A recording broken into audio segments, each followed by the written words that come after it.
কি খবর সবাই? আজকের ভিডিওটা শুধু একজন ফুটবলারের গল্প না, এটা একজন মানুষের লড়াইয়ের গল্প। ইনজুরি, কান্না, হতাশা সব পেরিয়ে ফিরে আসার গল্প। হ্যাঁ, আমি বলছি নেইমার জুনিয়রের কথা।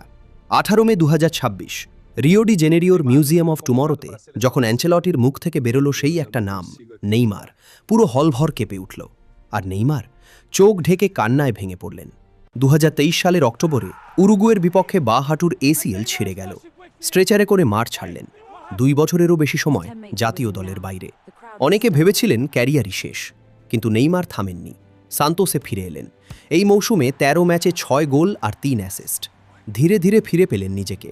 18 মে রাতে নাম ঘোষণার সময় নেইমার মাথায় হাত দিয়ে কাঁদতে লাগলেন। ফোন করলেন বাবাকে, বললেন, বাবা, আমরা করে ফেলেছি। তারপর রাফিনহাকে বললেন, আমরা একসাথে আছি, আমরা জিতবই। নেইমার এই বিশ্বকাপে নামবেন ব্রাজিলের সর্বোচ্চ গোলদাতা হিসেবে। 128 ম্যাচে 79 গোল। বয়স হবে 35। এটাই সম্ভবত তার শেষ বিশ্বকাপ। তোমার কি মনে হয়, নেইমার এবার বিশ্বকাপ জিতবেন? কমেন্টে জানাও। আর সাবস্ক্রাইব করো আর বেল আইকন চাপো।